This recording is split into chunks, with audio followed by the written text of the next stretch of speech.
à l'heure, cette matinale, cette 11e matinale de la RSE. Alors aujourd'hui, la thématique, ce sera l'insertion professionnelle des femmes en difficulté. Donc c'est un sujet qui est encore plus d'actualité cette semaine, puisque hier, c'était la Journée internationale des droits des femmes. Et que toute cette semaine, il va y avoir des actions en faveur de l'égalité femmes-hommes. Et du coup, nous, en tant que club d'entreprise engagé sur la RSE, c'est un sujet qu'on aime porter autour de l'égalité professionnelle. Aujourd'hui, comme intervenante, j'ai le plaisir d'accueillir du coup Nathalie des Tabliers Solidaires qui va nous présenter un petit peu les constats qu'elle a fait autour des difficultés autour de l'insertion professionnelle des femmes et puis comment sa structure a permis d'y répondre et en tout cas voilà, toutes les initiatives qu'elle porte. Et puis on aura aussi du coup Laura d'Égalitaire qui nous présentera la structure qui œuvre en faveur de l'insertion professionnelle par le biais de la création d'entreprises notamment. Pour reprendre un petit peu les difficultés spécifiques aux femmes, juste en introduction, 5 minutes, pour reprendre un petit peu le contexte, on sait que les femmes, déjà, elles ont plus de difficultés dans tout ce qui touche à l'insertion professionnelle à cause de l'articulation des temps de vie, qui est plus compliquée avec les familles monoparentales, avec les stéréotypes qui font que les femmes, elles portent davantage les tâches domestiques. Donc ça a une influence sur leur travail. Il y a aussi tout ce qui concerne les aspects stéréotypes et discrimination qui ne leur permettent pas d'accéder à certains postes, qui mettent en difficulté aussi au niveau de la mixité des métiers. Il y a plafond de verre et parois de verre sur les côtés qui empêchent d'accéder aux métiers plus techniques ou à certains postes. Et puis plus globalement, c'est un problème et un phénomène de société, les inégalités professionnelles entre les femmes et les hommes. Et donc, on va voir un petit peu tout ça au fur et à mesure de la matinale. Et à la fin, je vous présenterai un petit récap, comment faire en entreprise, quel rôle pour l'entreprise, comment œuvrer concrètement, à la fois en interne et puis auprès d'associations spécialisées. Voilà, je vais laisser maintenant la parole à Nathalie. Comme ça, elle va vous présenter quelques chiffres, les constats et puis sa structure. Merci beaucoup et bonne matinée. Bonjour à toutes et à tous. Donc, je suis Nathalie. Je suis la fondatrice, entre guillemets, enfin, je n'aime pas beaucoup ce terme-là, des Tabliers Solidaires. Donc, c'est une structure d'insertion professionnelle. On est une association et un chantier d'insertion qui est spécifiquement dédié aux femmes. Alors, comment je suis arrivée là? En fait, je dois dire que bon, j'ai travaillé 10 ans en France, et ensuite je suis partie à l'étranger, je suis partie en Europe centrale.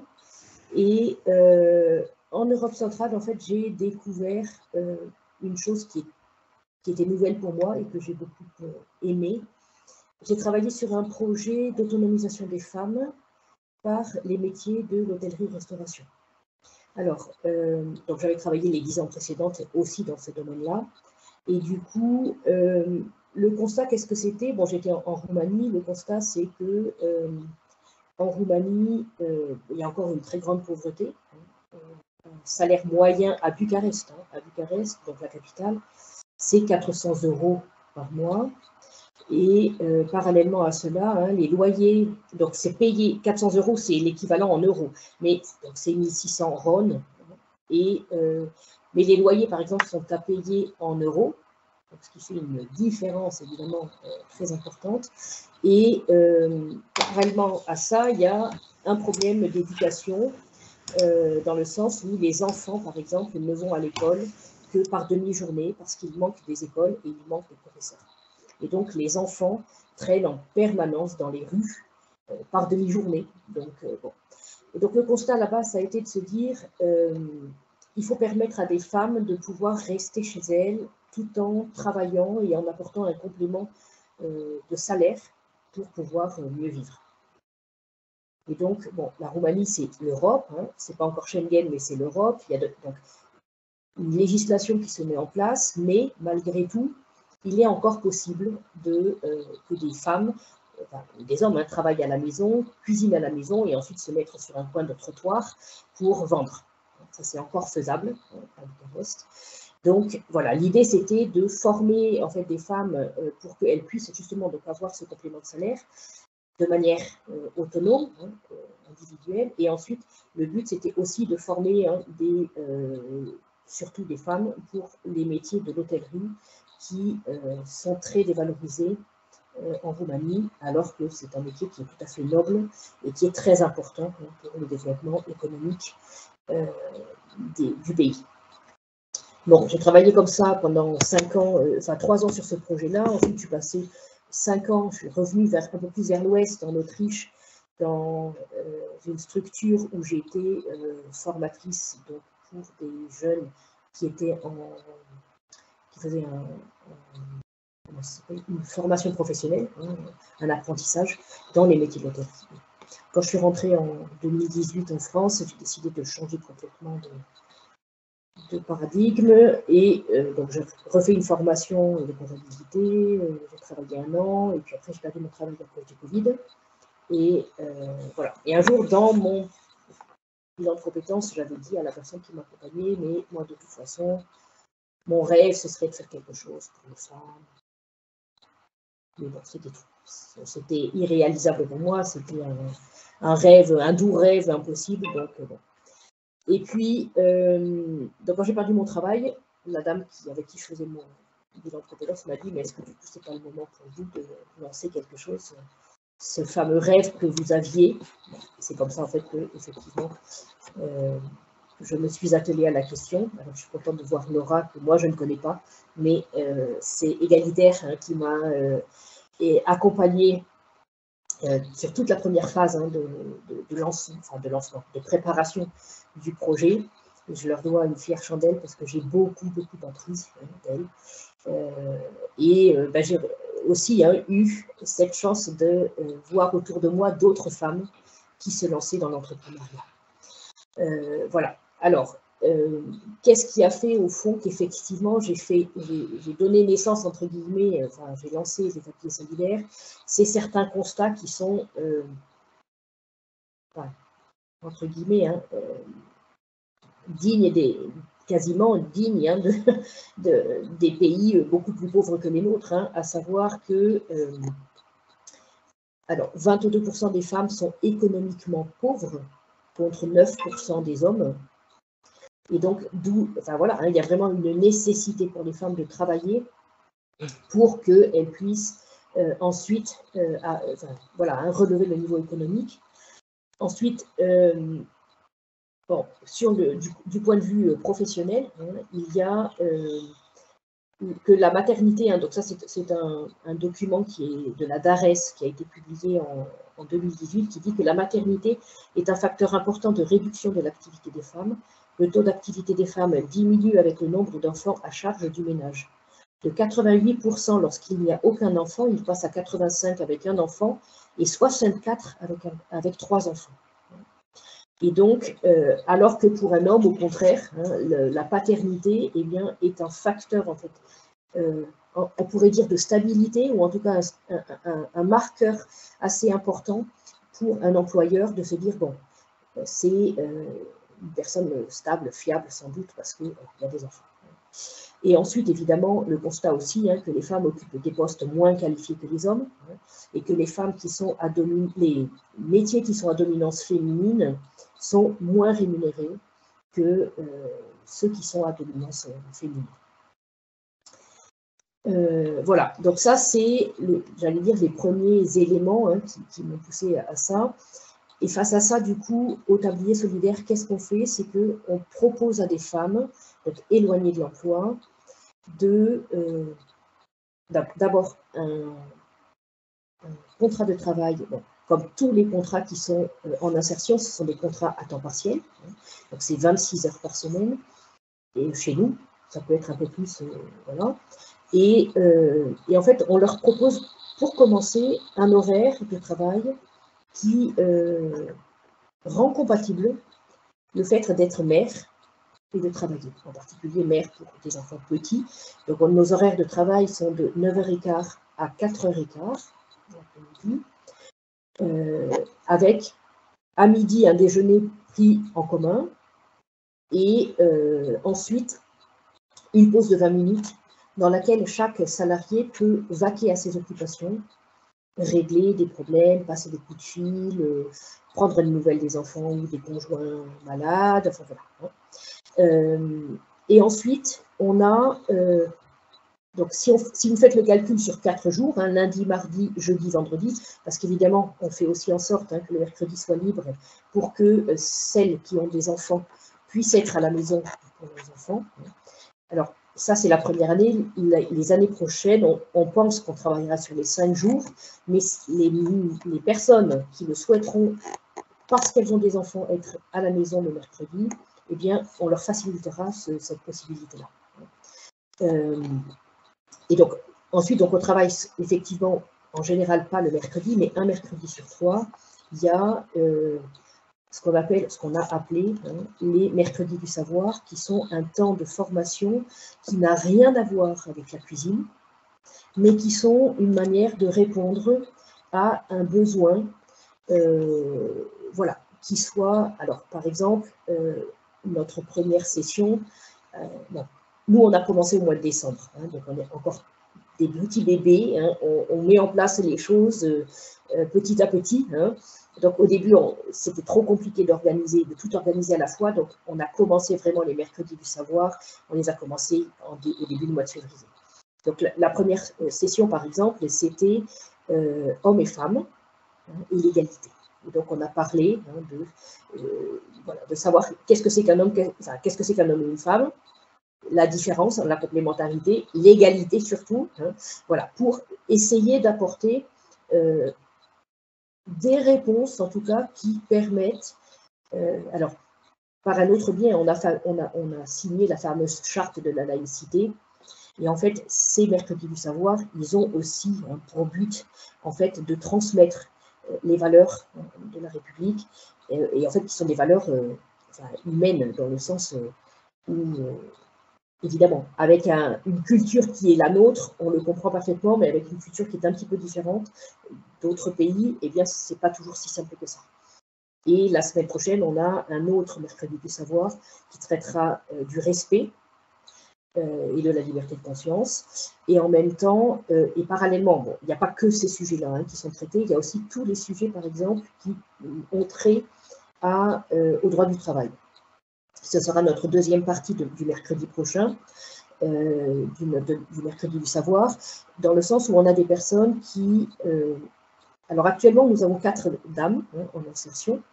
Il y en a 2 qui sont plutôt sur la fin de carrière, hein, qui ont plus de 50 ans, et 2 qui sont... Alors, une qui est carrément au tout début de sa carrière, mais qui n'a jamais travaillé, et l'autre qui a une trentaine d'années, donc qui a déjà une petite expérience professionnelle, mais voilà, qui ne retrouvait pas de travail.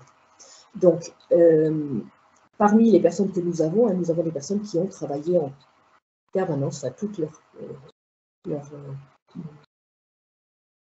toute leur période professionnelle l'ont faite de manière non déclarée. Donc on a une personne qui a travaillé 20 ans sans jamais être déclarée. Moyennant quoi, elle arrive en fin de carrière. Elle est épuisée parce qu'évidemment elle travaillait dans l'hôtellerie, hein, donc elle est épuisée physiquement, elle n'a plus la force parce qu'évidemment elle est usée, hein, mais c'est une personne qui du coup n'a absolument aucune idée de ce qu'est un travail professionnel, enfin un contrat de travail. Et donc on s'est rendu compte hein, qu'il était important d'expliquer que quand on a un contrat de travail, on respecte les horaires. Enfin, qu'il y a des conditions, hein, on ne se met pas en maladie parce qu'on n'a pas envie de venir travailler. Enfin, il y a toutes ces questions-là, en fait. Hein. Donc, une fois, elle m'a dit quelque chose et je lui ai dit, mais vous savez, il faut vraiment que vous compreniez comment fonctionne le monde du travail, parce que ce que vous me dites là, c'est à peu près du même acabit que si vous me disiez, je ne m'entends pas avec mon voisin, alors je vais le tuer. C'est aussi radical. Et donc, je lui dis, non, attention, ouais, ne dites pas un truc pareil, parce que, ah, mais moi, je pensais que c'était bien de dire ça, que c'est cette possibilité, d'apporter une possibilité devant une difficulté que j'ai. Je dis, oui, mais le monde du travail ne fonctionne pas comme ça. Voilà. Donc, il y a, on a cet axe-là hein, de formation et de préparation pour justement que ces femmes-là soient en mesure à la fois de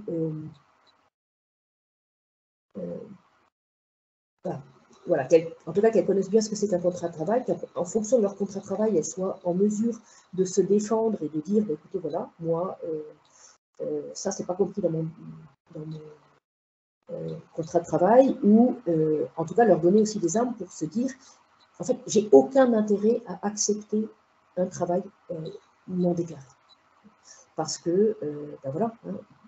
Et donc là aussi, ce qu'on va faire la semaine prochaine, c'est qu'on va regarder un bulletin de salaire, on va regarder ce que c'est que les cotisations salariales, à quoi elles servent, ce que sont les cotisations patronales, à quoi elles servent, et ensuite de se dire, ben voilà, vous voyez, on vous enlève effectivement une bonne partie de votre salaire, mais ça sert à ça, et du coup, grâce à ça, vous aurez une retraite, vous aurez la sécurité sociale, vous aurez la possibilité, si vous êtes malade, de partir en congé maladie et d'avoir un maintien de salaire, même s'il est moindre, mais il y a quand même ça. Bon. Voilà, donc ça c'est le deuxième axe sur lequel on travaille. Après, bon, hier j'avais un rendez-vous avec des personnes de Toulouse Métropole et une personne s'est inquiétée, m'a dit, bon c'est très bien, vous proposez un travail professionnel avec des horaires qui sont spécifiques, bien accommodants, entre guillemets, pour la situation de ces femmes-là, mais quid de ce qui se passera quand elles vont rentrer sur le marché du travail classique? Sont-elles conscientes que les conditions de travail que vous leur offrez sont des conditions de travail qui sont extraordinaires, dans le sens qui sortent de l'ordinaire, hein, qui sont pas... Alors, je lui ai dit que oui, hein, et que de fait, en fait, les personnes qui travaillent chez nous, en fait, bon, moi j'ai eu le Covid fin janvier, et du coup, je l'ai eu assez fort, donc j'ai été 10 jours à la maison, un peu voilà, fatiguée. Et donc, parmi les 4 femmes que nous avons accueillies, il y en a 2 qui sont arrivées au mois de janvier, le 2 janvier ou 3 janvier. Et donc moi, je suis partie, je crois, aux environs du 20, j'ai dû partir 18 ou 20 janvier, je suis partie donc 10 jours. Et quand je suis revenue 10 jours après, eh bien, la tête d'une de ces dames-là, qui était rentrée pourtant début janvier, hein, elle avait déjà changé. Et en fait, le fait d'être dans un cadre qui est respectueux, qui est... bon, pourquoi est-ce qu'on mange aussi toutes ensemble à midi? C'est aussi pour ça. Hein, c'est pour qu'il y ait une cohésion qui se fasse et pour que on transmette à ce moment-là en particulier les bonnes nouvelles. Donc les bonnes nouvelles, qu'est-ce que c'est? C'est je cherchais un stage de découverte de métier, je l'ai obtenu. J'ai été prise pour quel jour à telle heure je vais passer un examen de niveau pour rentrer en formation en temps, où j'ai enfin découvert l'orientation professionnelle que je voulais prendre. Voilà. Et donc en fait, ça redonne et ça regonfle la personne et ça lui permet ensuite de se dire, alors surtout pour celles, il y en a 2 qui ont des enfants petits, il y en a une qui dit, bon ben moi, en fait, je sens maintenant que je serais capable de prendre peut-être un temps plein au début, histoire de me lancer, hein, d'avoir une expérience professionnelle, de ne pas mettre trop de barrières à la reprise d'un emploi classique, quitte ensuite à réduire le temps de travail, parce que ça aussi, on leur dit, vous n'êtes pas obligé de travailler à temps plein, vous pouvez travailler un temps, et ce n'est pas non plus définitif, et vous pouvez choisir durant une période de travailler à temps partiel et ensuite de reprendre à temps plein lorsque les enfants... Nathalie, oui. Je me permets juste de vous couper un petit peu parce que le temps tourne. Est-ce qu'en 5 minutes, vous pouvez rappeler quand même du coup votre activité et comment les entreprises peuvent faire appel à vous pour soutenir votre action? Oui, alors pardon, je n'avais pas vu l'heure effectivement. Donc nous, on est un traiteur solidaire dans lequel nous cuisinons des produits locaux et bio dès que c'est possible. Et ensuite, nous commercialisons ces plats, donc soit à des entreprises, dans ce cas-là, on les livre chaud et on assure le service, donc des repas de service, quand il y a un service qui veut faire un repas ou un buffet. Et ensuite, on a aussi la possibilité de vendre pour des particuliers. Et donc là, on vend froid, les repas froids, et c'est à vous, c'est à chaque personne de les réchauffer. Pour les entreprises, il y a donc un minimum de 12 personnes. Et pour les particuliers, on demande dans la mesure du possible que ce soit à partir de 4 personnes pour pouvoir voilà, faire rentabiliser la livraison, parce que sinon, ben, voilà, ça fait un coût qui est très élevé. Donc, pour l'instant, nous, on est sur l'Onagé et on cherche à déménager. On aimerait s'installer dans un quartier prioritaire de ville pour pouvoir avoir une cohérence en fait avec, enfin, que ce soit des personnes du quartier qui travaillent, qui viennent travailler, et ensuite à partir de là rayonner avec les livraisons vers les autres quartiers. Donc, de manière de nous soutenir, c'est évidemment de nous commander. On a un site internet pour l'instant qui n'est pas encore fini, mais vous cliquez sur le lien de contact et du coup, ça nous envoie un mail et on répond au devis. Tout ce qui est entreprise, il y a toujours un devis qui est fait parce qu'il y a des frais de livraison qui dépendent du kilométrage réalisé et tout ça. Et donc voilà, et puis éventuellement, si vous connaissez quelqu'un qui a un local dans un quartier prioritaire de ville qui serait, voilà, avec lequel on pourrait travailler, alors on cherche. Évidemment, le mieux, ce serait une cuisine déjà équipée, mais ça, il faut, je ne crois pas trop rêver. Et ensuite, sinon, le bâtiment, il faut quand même qu'il puisse avoir une extraction de fumée de cuisine. Donc, ce n'est pas non plus forcément évident. Donc, on cherche aussi éventuellement sur un entrepôt dans lequel on puisse aménager la cuisine et donc faire une sortie de cheminée sur le toit, parce que là, ça ne pose pas de problème pour les voisins. Voilà. 3 minutes, c'est bien. Merci beaucoup. Alors du coup, je ne sais pas s'il y a déjà des questions pour Nathalie et pour son projet. Vous pouvez du coup dans le chat et en levant la main. Il y a déjà Christine qui a posé une question, c'est à la fin du chantier d'insertion, quelles sont les sorties principales sur le marché de l'emploi? Alors, cette année, donc, parmi nos 4 dames, en fait, ça y est, les 4 ont choisi leur orientation professionnelle.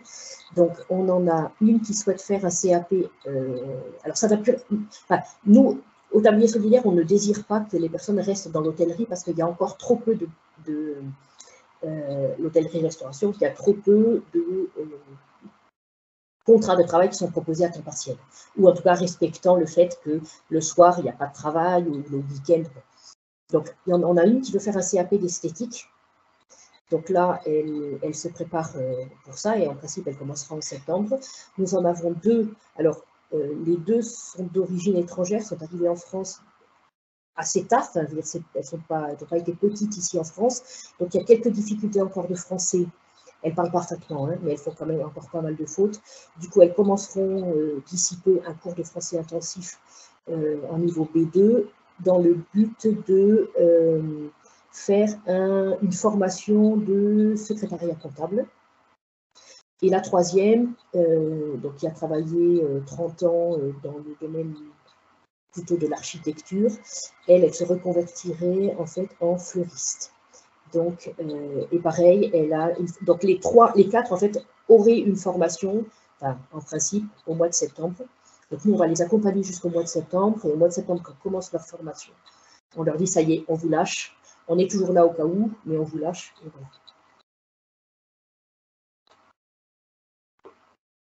Alors, du coup, il y a Jessica qui demande le nom de cette initiative et le moyen de les joindre. Je vais lui mettre le lien directement vers votre site internet. Voilà. Et, alors, je voulais apporter un petit panneau et le coller sur mon mur, mais j'ai oublié. Merci. Alors, s'il n'y a pas d'autres questions, du coup, je vais donner la parole à Laura qui va présenter Égalitaire, puisqu'en plus, c'est en lien avec le projet de Nathalie qui a pu être accompagnée par la structure. Et on aura quand même un temps d'échange de toute façon après. Merci. Merci. Du coup, enchantée Nathalie. C'est vrai que vous avez été accompagnée par Égalitaire, mais qu'on ne se connaît pas. Arrivé après.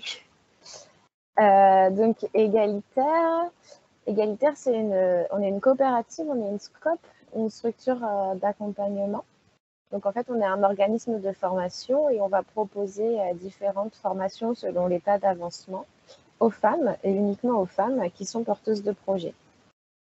Donc, on a vraiment ce choix de faire des formations en non-mixité parce qu'on insiste donc beaucoup sur l'analyse des freins en tant que femme quand on veut monter un projet et sur du coup comment les surmonter. Donc on essaye tout ensemble de trouver des solutions à ça. Et puis nous aussi, dans nos formations et dans comment on les organise, un peu comme ce que Nathalie disait sur les horaires, etc. On essaye l'objectif, c'est aussi que ce soit compatible avec les horaires de l'école, par exemple. Donc, on a différentes formations. Une première formation où l'objectif, c'est de définir vraiment le projet. Souvent, elles arrivent avec une idée. Soit c'est faisable, soit il faut un peu revoir pour que ce soit faisable.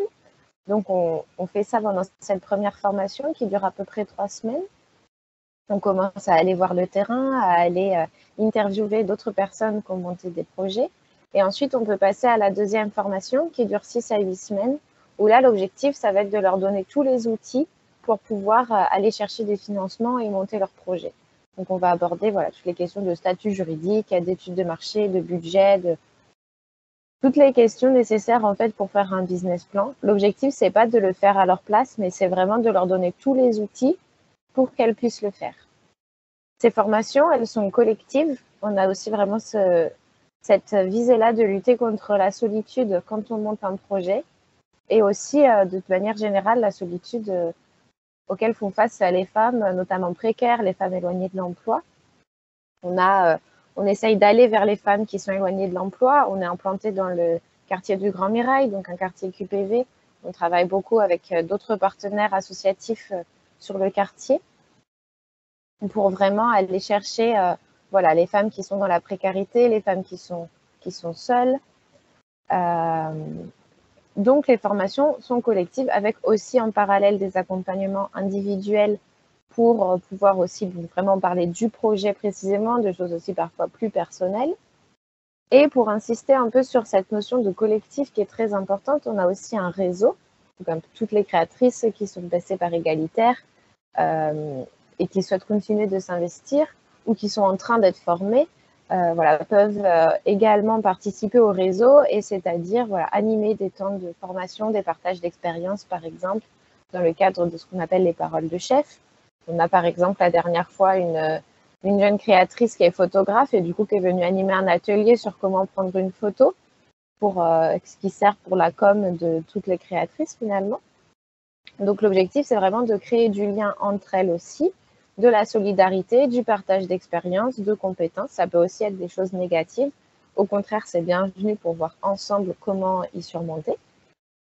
On a aussi un dispositif de marrainage pour voilà, créer une relation privilégiée entre une marraine et une filleule avec soit des besoins qui sont complémentaires, soit des activités aussi qui peuvent se parler.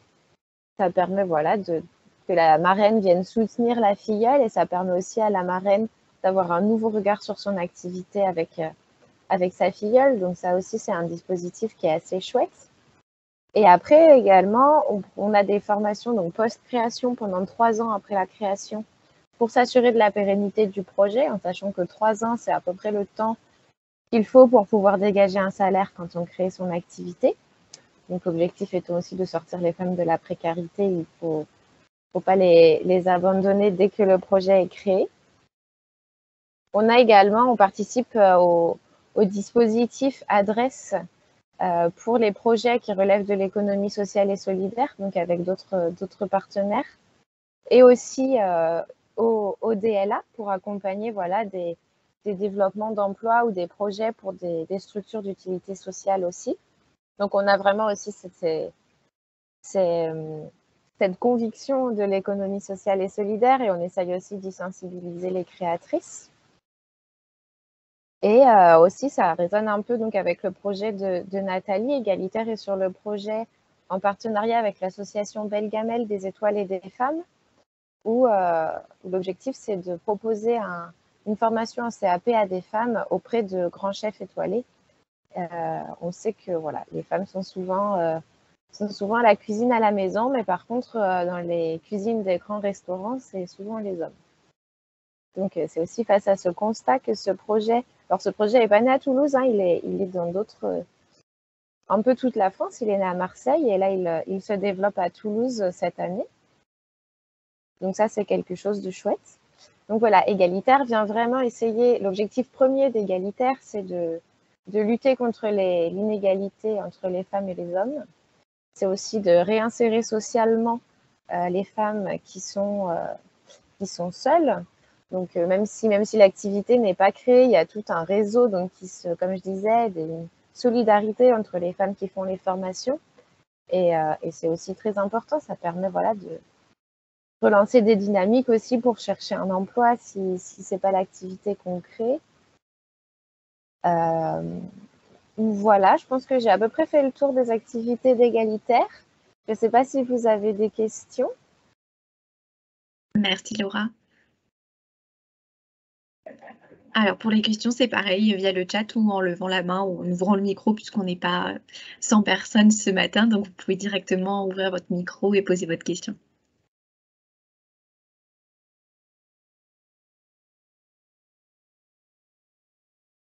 C'est Stéphane, j'en profite pour d'abord vous remercier toutes les deux. C'était très intéressant. Nathalie, on rediscutera parce que j'aimerais bien essayer sur une pause du midi, sur un séminaire d'Enedis, d'utiliser vos services. Et puis juste avant de vous quitter, je vous disais qu'il y a une association aussi avec laquelle on a travaillé, que je trouve très intéressante et qui fait un excellent travail pour les femmes qui sont victimes de violences. C'est Up for Her.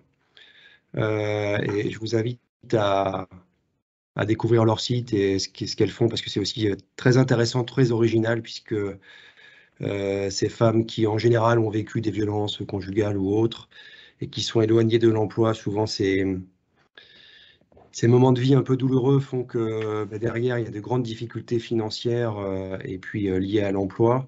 Et avec un réseau qui s'appelle les Paysannes, je crois me souvenir que c'est ça. Elle travaille sur des paniers solidaires, sur les aides des agricultrices à la production et à la vente. Et nous, on a utilisé leur service déjà pour des paniers cadeaux de Noël, par exemple.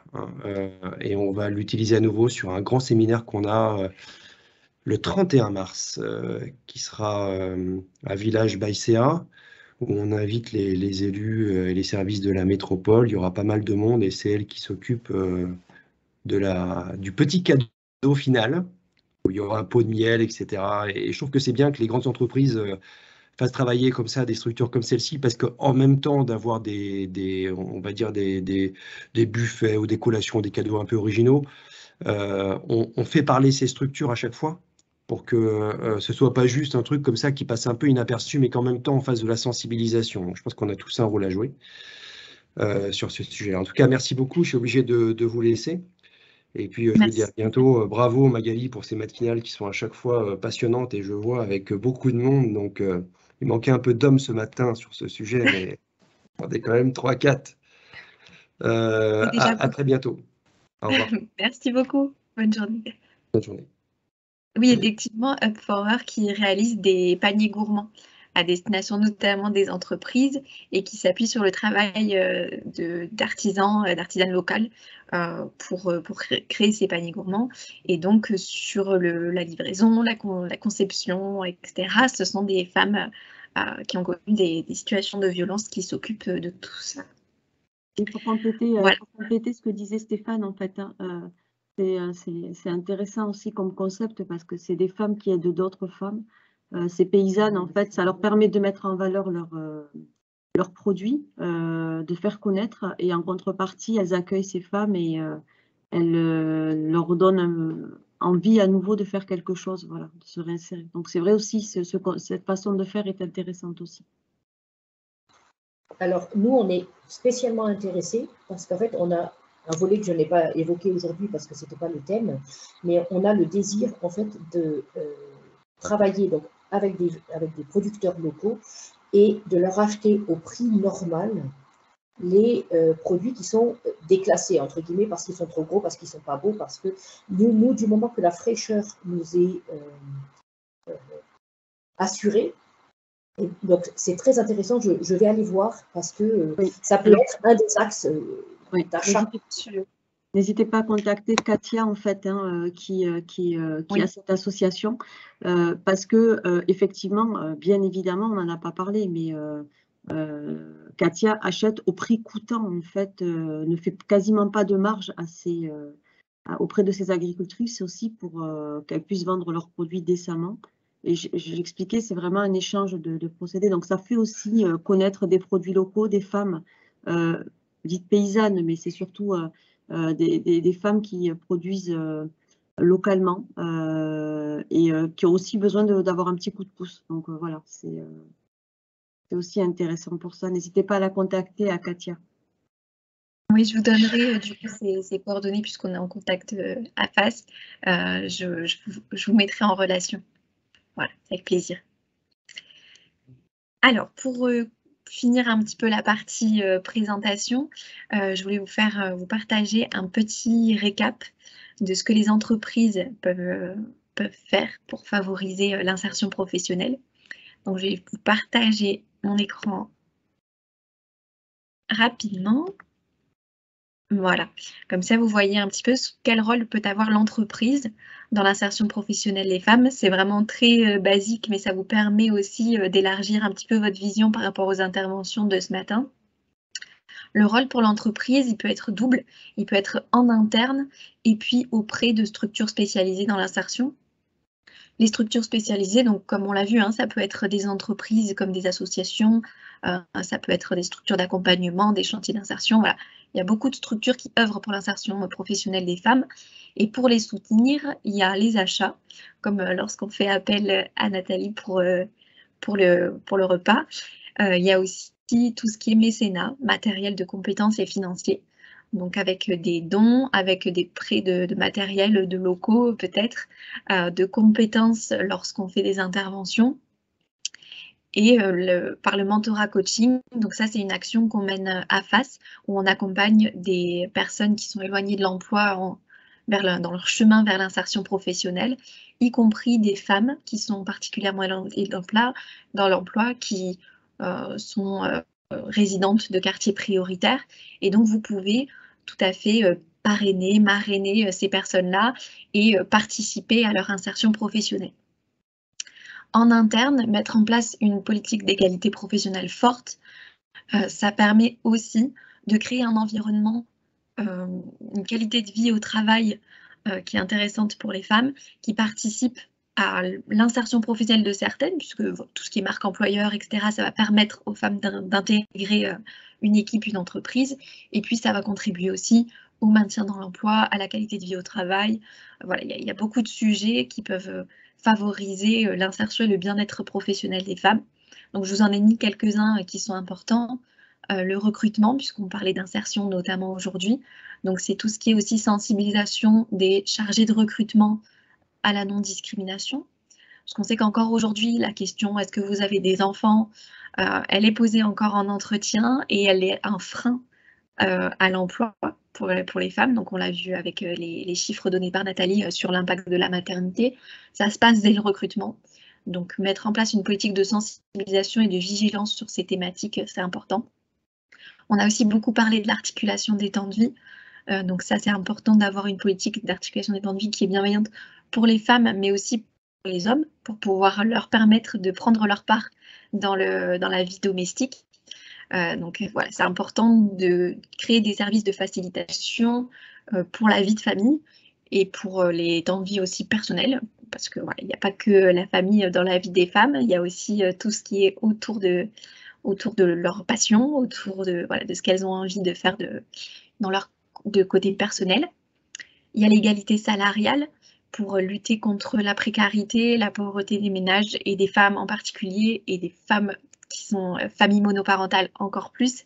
L'égalité salariale est importante. Toutes les entreprises nous disent « mais nous, on ne fait pas de différence », sauf qu'à la fin, il y a quand même 25% d'écart de salaire entre les femmes et les hommes en France. On sait que c'est à cause de la mixité des métiers, des postes à responsabilité, que c'est principalement ça. Mais il y a aussi une vigilance à avoir. Et puis, les enveloppes de rattrapage salarial sont aussi... Voilà. Avoir une vigilance, contrôler, mesurer, identifier des problématiques et puis les corriger, c'est mettre en place une politique d'égalité forte en entreprise. Ensuite, il y a tout le sujet des violences faites aux femmes qui sont à la fois en interne pour promouvoir un environnement bienveillant, lutter contre le harcèlement sexuel en entreprise, il y a tout ce côté-là.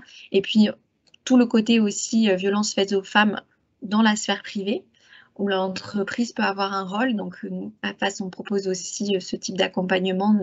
Quel rôle pour les entreprises dans le cadre de violences conjugales, puisqu'on sait que voilà, ça aussi, c'est un frein à l'insertion professionnelle des femmes. Et puis, il y a tout l'aspect sensibilisation aux stéréotypes, à l'égalité.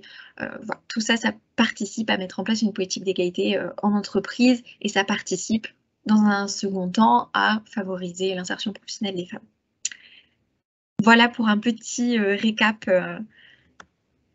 rapide de toutes les actions que peuvent mettre en place les entreprises. Est-ce que vous avez des questions? Est-ce que vous avez des remarques, des partages d'expériences, peut-être pour le quart d'heure qui nous reste? Ce serait intéressant d'avoir des retours d'entreprises et puis de personnes concernées. Caroline, du coup, qui lève la main déjà. Oui, alors merci Magali. Moi, dans mon cas, c'est juste un témoignage, puisque moi, j'ai été du côté où j'ai demandé de l'aide. J'ose dire, j'ai osé demander de l'aide parce que, en fait, c'était en 2015 et on se rend pas compte à quel point c'est difficile à un moment enfin, difficile et salutaire, mais difficile de demander de l'aide. Et effectivement, alors vous êtes deux associations formidables, vous agissez de façon un peu différente. Stéphane le sénéchal a parlé de Up for Her. Moi, j'ai aussi rencontré en 2015 une association qui a été créée à Toulouse, qui s'appelle Action Femmes Grand Sud, et qui est sur Toulouse, qui est sur Albi et sur Montpellier, et qui accompagne exclusivement les femmes, uniquement de plus de 45 ans, dans leur retour à l'emploi, de façon salariée ou alors en développant leur activité ou créant leur activité, et donc avec des ateliers, sur la confiance en soi. Enfin bon, c'est surtout à base d'ateliers, et justement, vous en parliez tout à l'heure, le fait de ne pas être accompagné seul, mais être accompagné en groupe, et ça, c'est essentiel. Aujourd'hui, je suis bénévole pour cette association, et voilà, donc c'était juste apporter ce regard-là chacun en tant qu'être humain dans l'entreprise ou dans son environnement personnel ou de loisirs, effectivement aussi pouvoir avoir les moyens de dire « Ah mais oui, mais il existe des structures qui peuvent aider, va te renseigner ». Voilà, moi j'ai eu quelques difficultés à trouver cette association, mais finalement, ben voilà, ça a été une chance inouïe pour moi. Donc tout ce vivier d'associations, de personnes qui œuvrent, c'est une grande force. Voilà, c'était juste un témoignage. Merci. Merci beaucoup, Caroline. Alors peut-être moi, parce qu'il y a aussi des hommes qui peut-être nous écouter, et une structure, la structure avec laquelle j'ai fait mon bilan de compétences aussi, qui peut être une bonne, qui s'appelle ACT, qui est à Toulouse, qui a beaucoup grossi au moment du confinement, parce qu'il y a beaucoup de personnes qui ont perdu leur emploi. Et bon, là maintenant, je pense qu'ils reprennent, pendant le confinement, ça a été fait par visio, et maintenant ils reprennent en format normal, c'est-à-dire en présentiel, tous les mardis, réunion de tout, on appelle les actistes, hein, qui font leur bilan de compétences. Et pareil, il y a un repas. C'est deux, entre guillemets, que j'ai piqué l'idée, parce que le moment du repas est extrêmement, un moment de convivialité qui est extrêmement porteur, justement, parce qu'on échange, hein, et que voilà, on voit les autres progresser et on se dit, ben, il n'y a pas de raison, moi aussi, ça m'arrivera. Et c'est une bouffée d'oxygène incroyable. Donc voilà, si vous avez, enfin, messieurs et mesdames, hein, si vous ne voulez pas forcément être dans une structure essentiellement féminine, il y a aussi d'autres structures qui sont mixtes et qui sont parfaitement à même d'accompagner des femmes dans le cheminement de la conversion professionnelle. Merci Nathalie. Alors, est-ce qu'il y a d'autres questions, partages?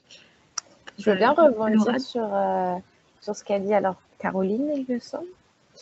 Oui, c'est super intéressant ce truc de oser demander de l'aide. C'est vrai que souvent, c'est un frein qu'on voit beaucoup. Et c'est aussi pour ça que c'est super important de faire différentes actions sur le terrain, un peu d'aller chercher les personnes et de ne pas attendre qu'elles viennent nous voir. Et de faire, alors nous on fait ça aussi, on essaye un peu de faire des ateliers pour faire émerger les idées, pour revenir aussi un peu sur les compétences, voilà, qu'est-ce que je sais faire, qu'est-ce que j'aime faire, qu'est-ce que j'ai envie de faire, et sans forcément que ça débouche ensuite sur une démarche entrepreneuriale, mais ça relance un peu, ça redonne confiance en soi, et ça permet ensuite de discuter aussi des différentes structures d'accompagnement, que ce soit voilà, quelque chose relié à l'emploi ou sur d'autres thèmes aussi qui sont très importants, sur la santé, sur la vie sociale, peu importe, mais ça permet un peu de toucher à des points et de dire, mais voilà, il existe telle et telle structure et vous n'êtes pas toute seule à avoir ce genre de problématique et il faut aller se faire accompagner et c'est plutôt recommandé. Et ça résonne aussi avec, mais surtout dans l'entrepreneuriat et dans l'emploi, tout ce qui est lié au syndrome de l'imposture de la femme, voilà, de revenir un peu sur les compétences, qu'elles soient professionnelles ou personnelles. On parlait justement hier dans le cadre d'un atelier d'une femme qui n'a pas de travail, qui n'a pas fait d'études, mais qui est mère de 6 enfants. Et donc, quand on est mère de 6 enfants, on développe de sacrées compétences quand même. Et c'est important de voir ensemble toutes ces compétences et ouais, de lui dire et d'oser aller chercher qu'elles osent venir aussi demander de l'aide. Donc, voilà, je vais rebondir là-dessus parce que c'est vraiment quelque chose d'intéressant. Et c'est quand même un des premiers freins qui a un peu fait cet enfermement aussi dans la solitude ou dans la précarité. Oui, alors si personne n'intervient, ne souhaite intervenir, juste cette histoire de compétences, valoriser les compétences, les faire ressortir, c'est essentiel. Et en même temps, au sein, en tout cas, d'Action Femmes Grand Sud, j'imagine que c'est la même chose pour vous, la capacité à dire « non, mais là, c'est difficile. Non, mais là, je ne trouve pas. Je ne sais pas. » Et donc, ça rejoint l'importance d'affirmer des valeurs incarnées et avec notamment la bienveillance, l'écoute, le respect, le non-jugement, voilà, tout ce qui permet de faire un chemin. En fait, c'est tout un chemin, tout dépend de la situation de la personne qui vient vers les associations. Mais voilà, ok, je suis comme ça maintenant. Voilà, c'est difficile. J'ai besoin d'aide, voilà, on m'écoute, on m'accepte tel que je suis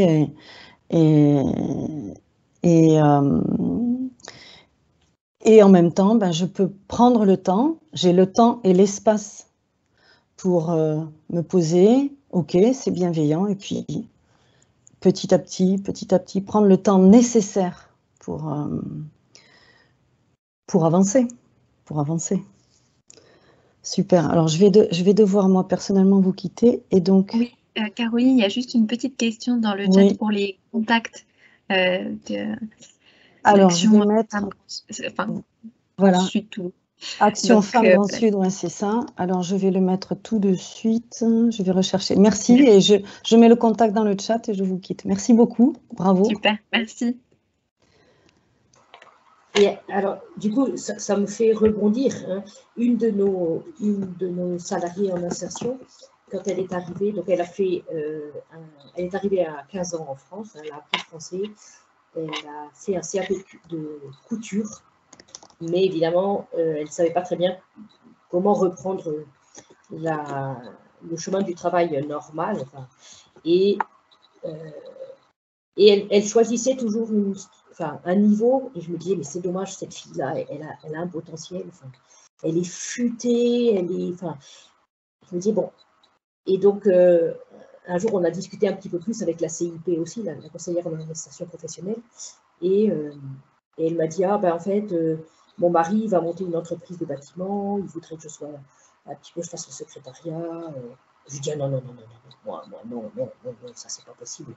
Alors, je lui dis, mais pourquoi c'est pas possible? Et ben, à force, en fait, d'être soutenue, entre guillemets, par les autres, de voir que les autres, elles n'hésitent pas, eh ben, elle a accepté et elle s'est dit, ben, peut-être effectivement me lancer dans une formation de secrétariat comptable pour pouvoir voilà, faire un bout de chemin avec, voilà, avec dans l'entreprise de son mari. Alors, après, moi, mon objectif maintenant, c'est de dire, oui, mais le mari, il faut qu'il comprenne qu'il faut qu'il la salarie, au moins un minimum pour qu'elle puisse cotiser, bon, voilà. Mais voilà, du coup, je trouve qu'effectivement, hein, c'est très porteur d'oser, parce que cette fille-là, elle n'aurait jamais osé. Parce que qui elle est pour prétendre à faire une formation, à être d'une certaine manière autonome, bah si, tu peux. Tu peux parce que tu en as les capacités, et voilà. Donc, voilà. Il y a très souvent une réponse qui est très positive quand on ouvre un petit peu les horizons et on leur donne confiance en leur disant c'est possible, bah, tu as le droit de te lancer, de te faire confiance, de te réaliser dans un travail professionnel. Voilà, il y a des retours.